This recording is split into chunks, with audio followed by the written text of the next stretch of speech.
you'd be forgiven for thinking that this is a traditional windmill, but looks can be deceiving. Find out exactly what it is in just a moment.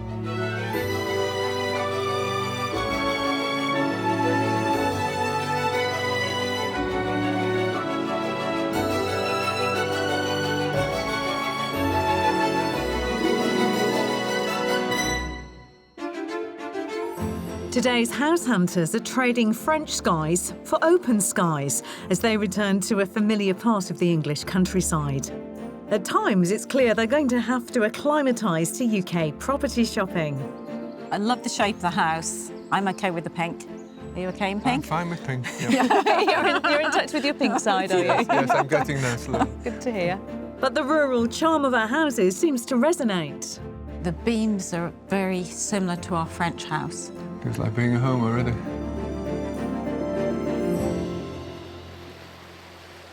Today I'm in Norfolk and this is Polkey's Mill, one of a series of wind pumps that you'll find scattered across the Broads.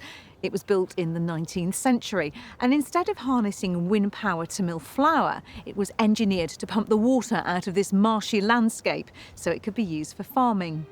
It's a reminder of how this very special environment has been shaped by man trying to stave off the forces of nature. Located in the east of England, Norfolk shares borders with 3 counties and looks out over the North Sea. The region is celebrated for its expansive rural landscapes. Mostly agricultural, the principal crops grown here are wheat and sugar beet. Moving out towards the coast, there are many standout beaches, including the Victorian seaside resort at Cromer. The waterways celebrated inland are the Norfolk Broads, a series of 7 connected rivers and over 60 lakes. Fringed by reeds and windmills, the Broads are typically less than 4 metres deep and a perfect place to take in the scenery by boat. The county is also home to architectural landmarks, with the highest concentration of medieval churches in the world. So with an unspoilt mix of nature and architecture, Norfolk is a beautiful place to head to and set down roots. Country property in Norfolk can be fantastic value because the average cost of a detached home here is just under £290,000. That's almost £40,000 less than the national figure. Its charming towns like Holt and Hingham are proving to be a big hit with city dwellers who are keen to take advantage of Norfolk's laid-back vibe. And its relaxed way of life is part of the appeal for today's buyers, who are coming home to a county they love. Chemist Tracy and her retired engineer husband Paul met at work in the mid-1980s. They married a few years later and have spent the last 23 years living overseas. But now, after 8 years in France, they've decided that there's no place like home. I speak French, but every day is a chore. Whenever you start something new in life, a new area, there's a whole new vocabulary to learn. So that's quite tiring. I won't miss it. We're still foreigners and I want to come back to my country. I don't want to be étranger. Tracy and Paul have lived in 15 properties in 3 countries. Most recently, they've called a French farmhouse home, set in a remote area of Normandy. Our lifestyle in France right now is one of working all through the summer because we have 4 cottages on the property, which we let out as holiday rentals. So it's an awful lot of work. We have 10 acres. We have to keep the grounds really nice all the time because our guests obviously need to be impressed with the place. And when they say au revoir to France and return to home turf, they won't be alone. Coming back on the move with us, we have 2 dogs. We have 6-year-old golden retriever, Flynn, and then we have a little Guadeloupean Labrador mix. She's still very lively and she's very young. She's work in progress. Having travelled the globe, Tracy and Paul have chosen somewhere they previously called home to settle for good. So we actually have flirted maybe with Devon or Norfolk, as they're suitable distances away from the smoke. Norfolk's a little bit more accessible though. We have a little bit of history in Norfolk. I like the big skies, I like flat land. So for me, Norfolk's nice and open, it's flat. The county is also the perfect setting for a whole host of hobbies they both enjoy. I like to be out and about in the countryside. We're quite quiet people and private people. We garden, we eat at home. So still a quiet life in the country. Sailing, we've done that. We haven't got a boat at the moment, but that could be a possibility here as well, with the Broads so close. I'm a qualified maths teacher. I would be interested in maybe doing tutoring in the house we buy, or in an annex if there's one available. But a space for tutoring isn't the #1 priority on the couple's property wish list. The important things in the new house for me are space. Then we need bathrooms, because we don't like to share a bathroom. Yes, we need at least 2 bathrooms. And one for guests, so 3. We've never shared a bathroom. We're convinced that's the secret of a good marriage, is never to have had to share the bathroom. And it's worked all right for us. Although Tracy and Paul are fixed on having their own bathrooms, they're flexible on location, which means we can cast the net wide for our search. But before we kick off our tour of the county, I'm meeting them to get a better understanding of their property wish list. So good morning. Good morning. Yeah, Hi. good to see you both. So from Normandy to Norfolk, that's quite a move. Why are you making this move now? Well, we've lived many places, lots of different countries. We've had 14 homes since we were married, and we believe it's time to come home. It's been over 20 years, really, since we were in England living. And to come back and relocate back to your home country, eventually, I think is probably right for everybody, certainly for us. OK, well, let's talk about the house. What are you looking for from it? Well, When you having go had first. all those homes, then I've known what I like and what I don't like. So absolutely a period property. I love things, the older the better, and the style that comes with that. Then land, we have dogs. It's privacy for me, I think, as well, because we've never been overlooked. We've always had lots of space. So privacy and space in the house as well. The number of bedrooms isn't particularly important. No. It would be nice to have somewhere for guests. And then we live in the kitchen. So the kitchen's the most important room in our house. Yeah, that's our main room. We need a spacious kitchen. So it's all about really the living space for you guys, both not just in the house, but outside as well. You want space Yes. for you and the dogs just to relax in. Yes. It'd be quite nice if there was some water involved, pond, river, because it brings the wildlife in. And what about in terms of style? Are there any architectural no-nos? The things we don't really like is a barn conversion, mainly because they've often been done in a modern style and they've lost their character. Space is good, so Georgian is excellent, but generally anything 19th century and earlier. So what's the budget that we're working with for the search?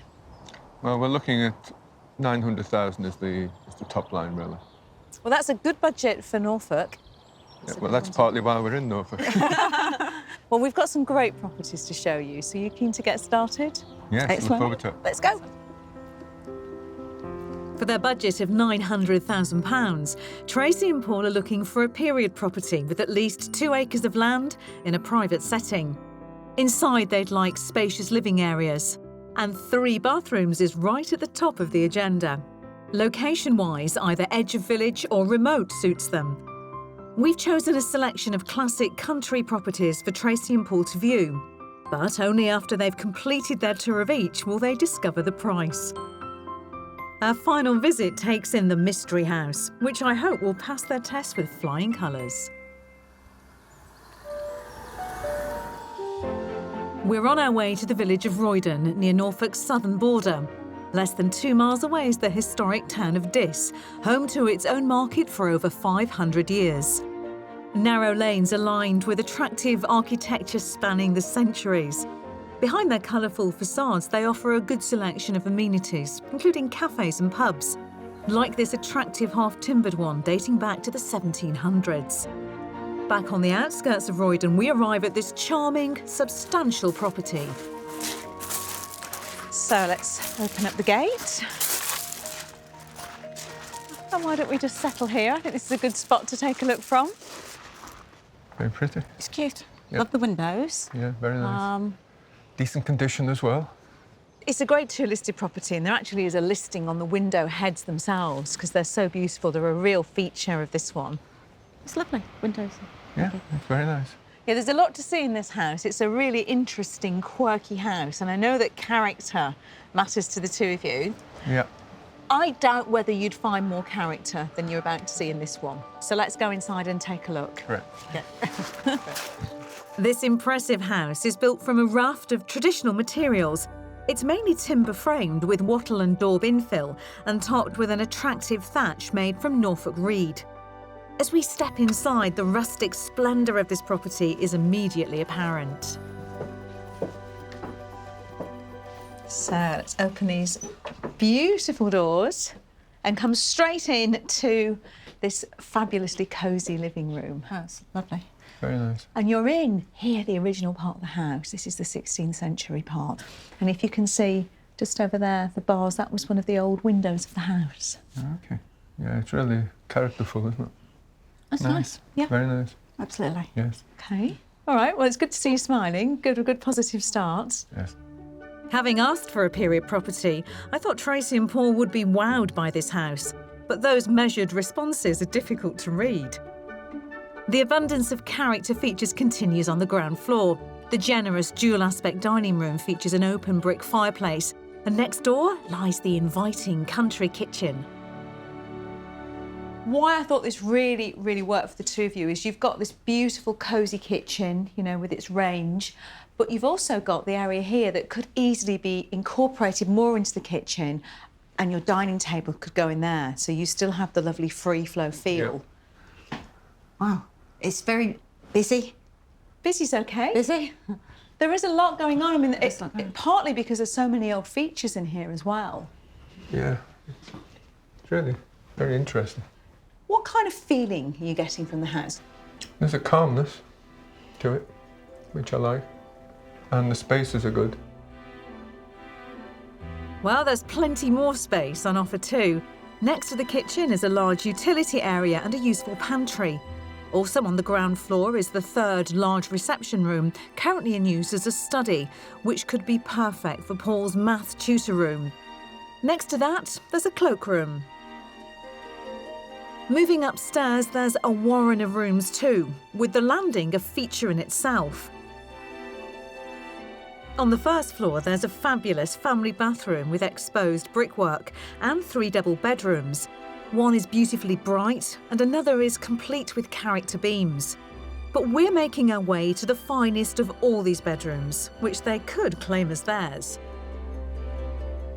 And again, just like the sitting room, which is underneath, we've got double aspect windows with those beautiful headers. Yep. Lovely windows. Nice view. Excellent. We do have a 2-metre, a huge American bed, Yeah. but that would fit. It would, so yeah. that would be the No, only it's plenty big consideration. enough. Yeah, it's good for an English house. You'll be very happy to know there's 2 bathrooms on this floor as well, so you've definitely got a bathroom each. Well, that's ticked that box. then. Yeah, you can fight it out for who has which one, but they're both lovely. So. Yeah, I think I'll lose. But that's far from it. Stairs lead to the second floor and a further 2 bedrooms in the eaves, both with attractive inlaid and exposed beams. Moving outside to the extensive and impeccably landscaped gardens, there are 3.5 acres of land to take in, which includes a raised patio area, perfect for entertaining, and 2 large ponds which should appeal to Tracy. There's also a paddock area and a number of outbuildings, including a barn and log store. What's more, right opposite the house, across the quiet country lane, is an area of mature woodland, ideal roaming territory for the dogs to explore. So now you've seen everything, let's find out what you think this one is on the market for. Who's going first? You go first. OK, I don't particularly know this very specific area, but I would guess around £750,000. OK, Paul? We've got a little bit higher than that. I'd guess £800,000. I'm afraid you're both wrong. It's on the market for £835,000. So, Paul, you were the closest. Okay. Does that price surprise you? Not overly, but a little bit. OK, well, why don't you go back in, take another look, and come and find me when you've seen enough. Go on, off you go. Okay. Thank you. At £65,000 under budget, this Grade 2 listed 16th century home provides 3 extensive reception rooms, 5 bedrooms, and all those separate bathrooms Tracy and Paul have asked for. In addition, the 3.5 acre plot would keep the dogs happy too. When I first saw it, I thought it was probably a little bit smaller than I was expecting, but very nice. The windows were obviously quite special. The wattle and daub was a nice aspect to it as well. So yeah, overall good impression, and I'm sure I could enjoy living here. Once I got into the house, some exceptional period features. Love the tile in the hall. The beams are excellent. It's beautiful windows. But it's certainly a very interesting house. But I think we've certainly got off to a characterful start with this one. You can't deny that, can you? Absolutely. Beautiful. And we've still got more to see, so come on, let's do some more exploring. Good, thanks. Thank you.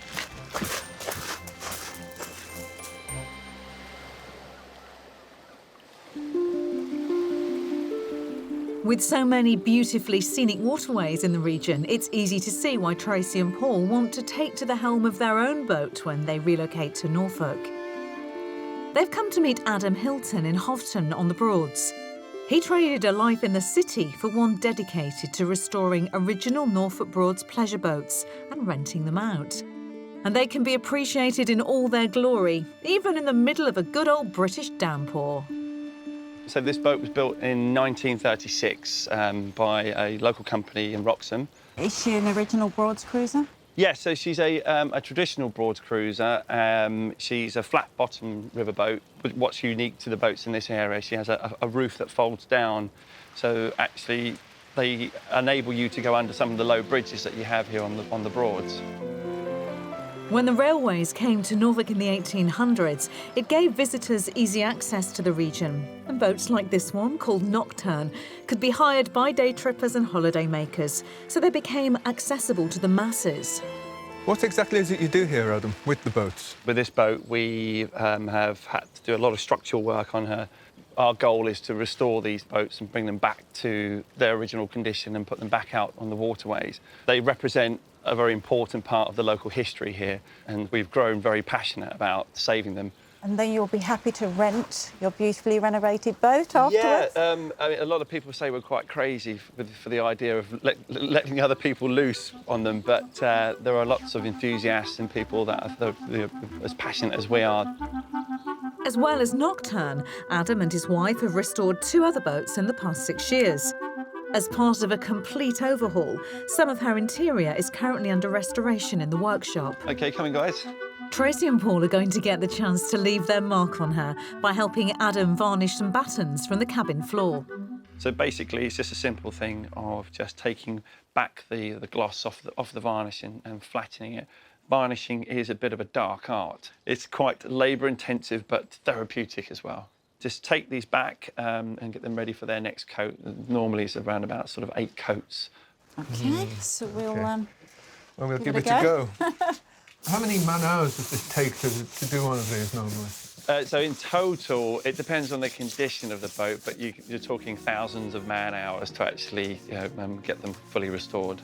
Every single piece of wood effectively needs to have a bit of care and attention put into them, so it does take a long, long time.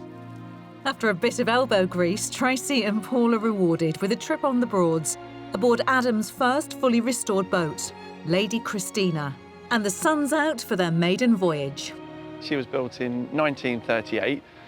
She's a teak on oak frame. She's beautiful, actually. She's gorgeous. Yeah, very pretty. Yeah. Once on board, Tracy and Paul get a chance to experience the boat in action. How difficult is it to navigate around the Broads? Navigation is easy, and so that the boats, although they can be big and small, they all generally work the same way, and it doesn't take very long to get to grips with it. And is there a speed limit? So the Broads is speed limited. 5 miles an hour is the fastest you can go, and when you come into the villages and towns, it's generally about 4. Paul, would you like to take a... Yes, I'd love This is to. it at the helm, so... Thank you. That's top dead centre, straight ahead, Yeah. with the cross on top of the wheel there. OK. Very picturesque, isn't it? Yeah. Lady Christina is 39 feet long and weighs 10 tons. Back in the 1930s when she was built, she cost the princely sum of £600.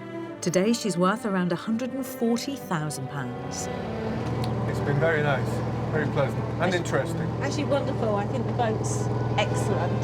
Definitely getting the bug back again now with this experience. Now we know how Tracy and Paul will be spending their time when they move to Norfolk. We just need to find them a place to call home. It's day 2 of our journey around Norfolk, searching out a country home for Tracy and Paul. Now they're ready to move home from France after 23 years out of the UK. They've got £900,000 to spend on a period property with land, not forgetting those all-important 3 bathrooms. Still to come, our mystery house offers a splash of luxury. Have you had a really good look around this room? Is there anything that you've spotted? I've spotted there's a swimming pool outside. Yes, I wondered if you might. Yeah. And I'll be learning about one of the most striking sights under Norfolk's big skies. There we go. Oh, Yay. wow, they are going.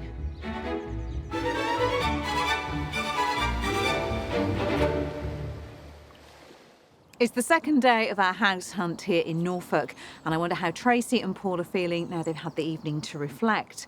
Now, what became apparent to me yesterday was that whilst our couple have very clear ideas on what they're looking for in a home, they're not quite so clear on what they're prepared to compromise on. So when it comes to today's mystery house, we're going to be giving them everything they've asked for and then quite literally pushing the boundaries. But first off, it's off to see a classical house with an architectural twist that I think they'll love. We're travelling to a remote and rural area on the outskirts of the market town of Diss. Around 10 minutes away is the village of New Buckingham. The village was created in the 1100s to service a nearby castle, which it was connected to by a moat. It maintains its original grid pattern and a range of architectural styles, including Georgian, the same period which the next property hails from. And this is what I've brought you to see, an elegant Georgian country house. How does Georgian grab the two of you? Oh, we like Georgian. We like it a lot, yeah. Yeah. Nice windows. Yeah. Traditional windows, lots of light. Very nice. It's got a nice symmetry to it, hasn't it, when you Yeah. look at it? You keen to take a look inside? Absolutely. Please. Okay, let's go. Good. The original part of this elegant home is built from a material known as Norfolk clay lump, earth with a high content of clay, mixed most probably with straw and possibly flint. This property offers the classic proportions Tracy and Paul are after on the outside, but with a modern take on the inside. An extension was added around 20 years ago, and it includes a magnificent, bright kitchen area. Nice, very nice. No. Lovely. That's closer to what we're used to. Yeah. Yeah, so it's easy to see ourselves in the space. Oh, yeah. I could. Actually, I've only just really caught how beautiful the ceiling is in the garden room too. It's very nice. Yeah. Of course, it's got doors out onto the garden, which are lovely in summer, and then you've also got a great log burner in there. Could you see yourself using and living in this space, Paul? Absolutely.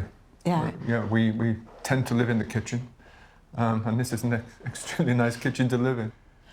You've also got, just tucked away around the corner, which I thought might be interesting for you. So there's a guest bedroom with a really nice ensuite bathroom. Oh, excellent. Which could work as an office for your maths tutoring. Yes. Could also work, of course, when you have family friends coming to stay. OK, well, let's go and explore the Georgian part of the house. And I think one of the nice features in it is that we have to pass through the library. Excellent. As we make our way through the library, we step back in time to the original part of the house, where there's a playroom and a large, welcoming living room. So straight into, well, I guess it would be the sitting room in the house, but obviously it's not really used as that. They use it as a study at the moment. Oh, it's a nice sized room. Windows are lovely. It is nice. I'm surprised that the ceiling isn't as high as I would expect in a Georgian house, but nice space. It's got all the lovely features, sliding sash windows. You've got this fantastic log burner. It could be a really kind of elegant, simple sitting room, couldn't it? Yeah. Yes. Also on the ground floor is a utility area, a separate shower room and a cloakroom. Upstairs occupies the entire Georgian side of the house. There's a bright family bathroom, and when it comes to bedrooms, there are 4.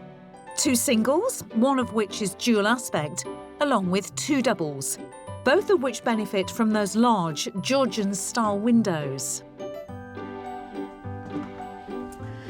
So this is currently set up as the master bedroom, but of course either of the doubles could work. That's a good size. Yep. Bright, nice size. It works. There's only one family bathroom up here at the moment, although of course you do have extra downstairs. But if you wanted to put a second bathroom up here, it would be relatively easy to do, and you have 2 smaller single bedrooms. One could easily be converted. How does that sound? Yeah, we would have to convert. Yes, absolutely necessary. To not share a bathroom, but we're happy to do the work. There may be a shortfall on bathrooms in this property, but the land outside certainly measures up. The house sits on a plot of around 2 acres and comes with a pond, a large expanse of lawn with vegetable patch, a terrace making the most of the southerly aspect, as well as 3 garages. You've got paddocks over there to the left, hidden groves, a woodland pond. Is this enough for the 2 of you to be going on with? The size of the garden is fine. Good. Yeah. So the garden works. The house seems to work, and you can see that you could add your mark to it. So let's see if the price works. I would go around 710,000. OK, £710,000. And what about you, Paul? I'm almost there, but I would say nearer £700,000. I think I might have some good news for you, because this property is on the market for a guide price of £625,000. I'm surprised, but yes, it's an attractive offer. Why don't you go back and look around the house again, explore, and come and find me when you've seen enough. Off you go. Okay. All right. Thank you. This Georgian house is priced at £275,000 below budget. It would provide them with a fabulous kitchen, along with 3 further reception rooms. All told, there are 5 bedrooms, 1 ensuite and a 2-acre garden. Inside the house, obviously the kitchen is superb, and the summer room. The main Georgian part, however, is a little bit small. Here in the kitchen, this is probably my favourite room. It is an extension to the main Georgian house. However, it's been beautifully renovated and very good size space also, and then lots of character to the attached garden room, which really is just an extension to the kitchen. So this is my favourite part of the house. Aha, I think we might have given you quite a bit to think about on this one. Absolutely. Yeah. Well, hold your thoughts, because we've still got the mystery house to see. Okay.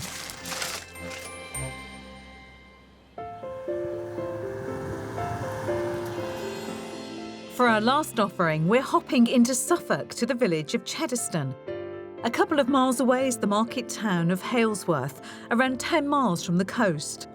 The St Mary's Church dates back to the 15th century, but most certainly had predecessors on the same site. The town streets have a good array of independent local businesses and plenty of eateries too. Just 10 minutes away, we're at our mystery house. Approach down a long driveway, offering more than double the land Tracy and Paul have asked for.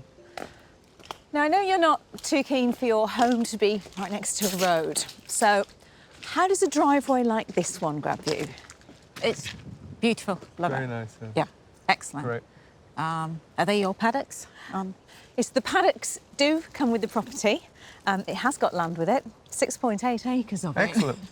Good. Oh, it's lovely. That gives you some space. Yeah.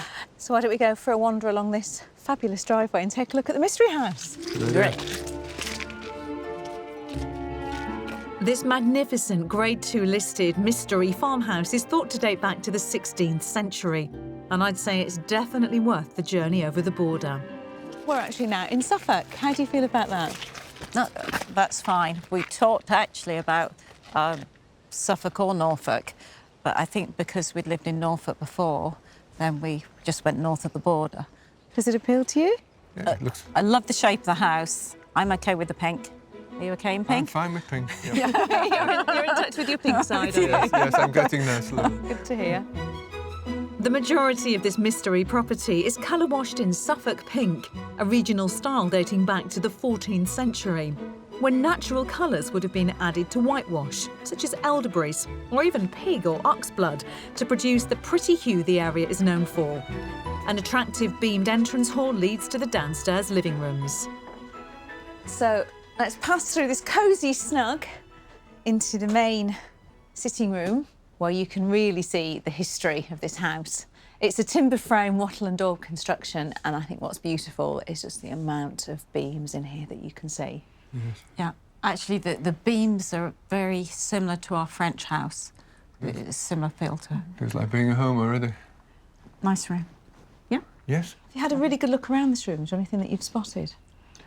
I've spotted there's a swimming pool outside. Yes, I wondered if you might. Yeah. Is that a good spot, a swimming pool? It seems to be. Yeah, no, good spot. Paul loves to have an outdoor pool. I've debated. No, I like it too. But look, let's wander through and take a look at the kitchen dining space, because it's important with that, of course, that you're both happy with it. Absolutely. On the way to the kitchen is a dining room with a large open brick fireplace. It's currently used as a study. But there are also dining options in the kitchen and the adjoining garden room.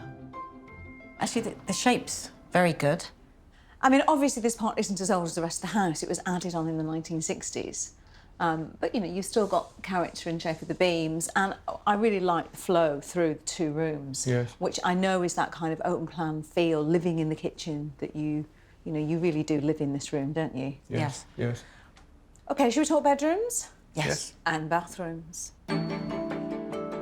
The Mystery provides a total of 6 bedrooms, including a good-sized double room up in the attic, and a further 5 down on the first floor. There are 2 in the newer part of the house at the back, along with a separate shower room. The 3 bedrooms in the older part at the front of the house make use of a stylish family bathroom and include a beautifully beamed dual-aspect double, which lies next door to a cosier one. In stark contrast, the vast master bedroom comes with its own ensuite. Are there enough beams in here for the two of you? I know you like beams. Yeah, actually, the colour of the wood's lovely. Beams are fine for me. He's almost touching in the middle there. So you've got to be just a tiny bit That careful. major beam may be a little too low for me, but You get used to it. I can pad it. One thing you do get from this bedroom are fantastic views out over the land. Yes. And the surrounding plot here extends to 6.8 acres, offering double the amount Tracy and Paul asked for. As well as being great for the dogs, it comes with stables and, of course, that fabulous pool. So here we are in the walled garden part of the land. This is just a tiny portion of it. There you go, Paul, there's your swimming pool. Yes. You could do some lengths in that. Not just now, but eventually. Yes. Really? Is this too cold for you? Yeah. So in terms of the extent of the land and the space, how do you feel about that? Actually, the size of the land is excellent. 6-7 acres. Yeah. Perfect. I like the walled garden here too. The current owners are actually moving from this house to live in a barn that they're converting, which is just beyond the wall over here, just behind the two of you. So it will have a completely separate entrance. You won't see cars going in or out. You won't see the house, actually, either. But they will be there. So how do you feel about that?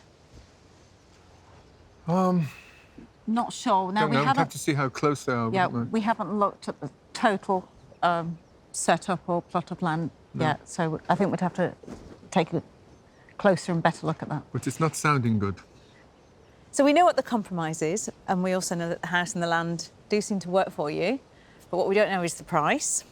So who wants to go first with the guess on this one? I would guess around 700,000. £700,000, Yes. OK. That's interesting, because I was going to say the same. It's on the market for £895,000.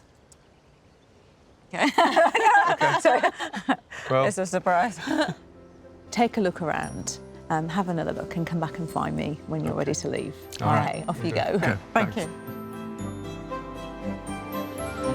Nudging in £5,000 under budget, our Grade 2 listed mystery house retains much of its 16th century character and includes a generous kitchen, 3 reception rooms and 6 bedrooms. The vast plot of nearly 7 acres gives our couple a huge parcel of land and even includes a swimming pool. The house from the outside is absolutely beautiful, and the first impressions of the house are really nice. The older part of the house inside has an awful lot of character, love the beams. I prefer a house, if possible, to be old all over, but having a new section is a compromise that I'm quite happy to make. Well, you two, that's all the properties I've got to show you, so it's time for a chat. How about a glass of wine? That sounds good to me. Excellent, thank you. One of the most striking sights on the Norfolk landscape has to be its windmills. They may not be working mills these days, but they're preserved as reminders of the area's agricultural heritage. Many of the ones inland were corn mills, but in the 1700s, the first drainage mills appeared. Deborah Nicholson lives in Norfolk and knows everything there is to know about them. So, Deborah, these drainage mills are unique to Norfolk. Tell me about them. Their purpose was purely to drain the marshes. The marshland is very valuable, and the landowners started putting the mills up so that they could drain their land and use it. We're standing in the shadow of the beautiful landmark Thurn Mill near Great Yarmouth. It was built in 1820 and it's rather unique. It's one of the only white, well, it is the only white one on the Broads, so it's quite iconic. And it was saved by Bob Morse back in 1949. So who was Bob Morse and why did he want to save it? Bob Morse was an unusual engineer, had a passion for wind power, and he moved here. He looked around to see if he could purchase a mill, because most of them at that time were being knocked down for the rubble and the ironwork because of after the war. So it was wonderful that he came across this one. He purchased it from the Internal Drainage Board in 1949 for £75. Within a year, he turned it round from having no windows, no doors, no sails, no fan towel, into a working example. Deborah has a lifelong love of Norfolk. As a child, she used to holiday here and admired Thurn Mill from afar. In 1998, she moved to the area with her family, and while studying photography, she got in touch with Bob Morse and produced a project on the mill. She's been involved with it ever since and is just as passionate about it as Bob was. When he died in 2007, he left me the mill. Oh. And so I pinch myself every now and again. It's a huge responsibility. It is, without a question of a doubt, but it's one that I want to fulfil. The mill's career ended in 1936, but in 2003 it was restored and began turning again.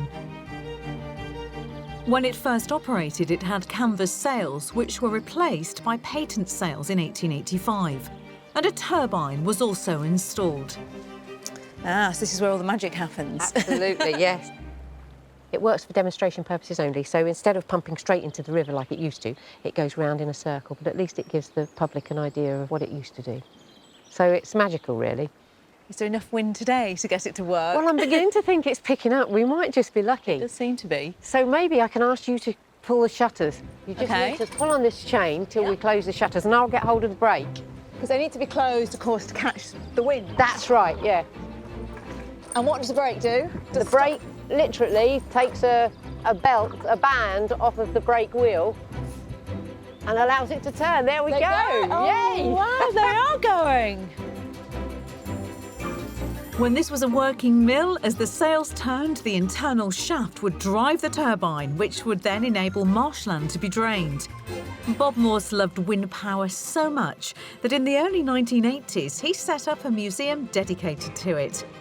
It's home to an eclectic collection from all over the world. I mean, Deborah, I feel like I've stepped into the Wild West coming here. It's fantastic. It's different.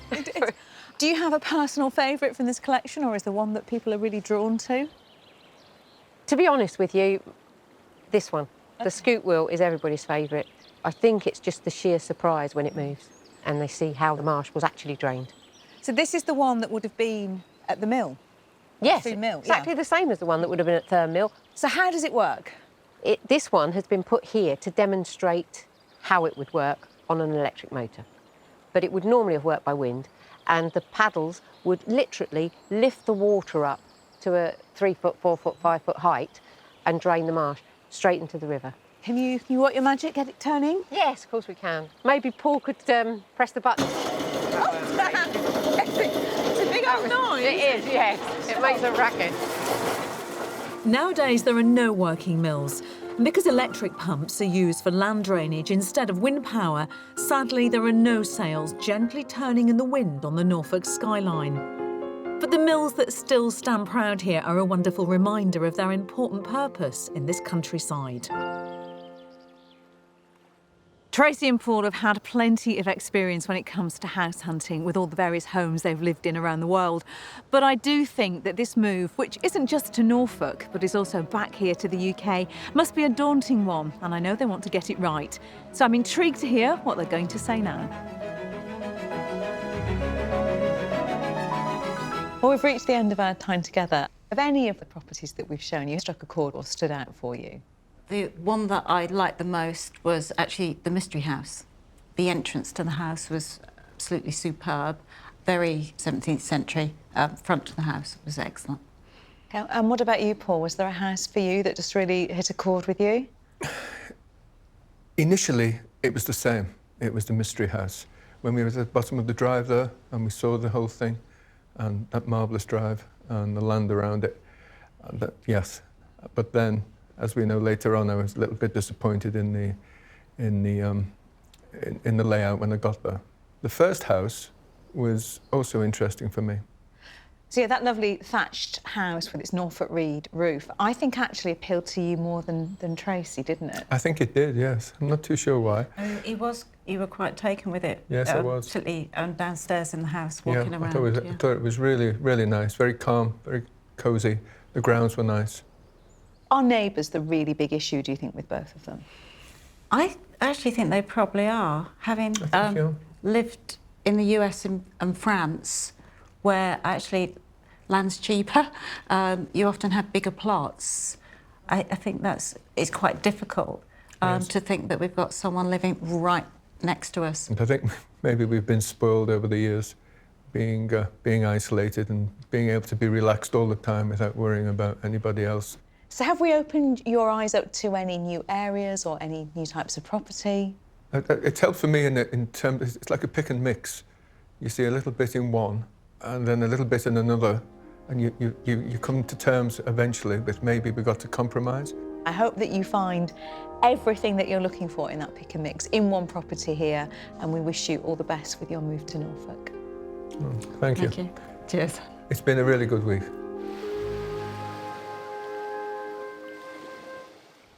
We've reached the end of our time here in Norfolk, and whilst Tracy and Paul haven't been able to find their dream property on our search, we've introduced them to some parts of this beautiful county that they wouldn't have considered.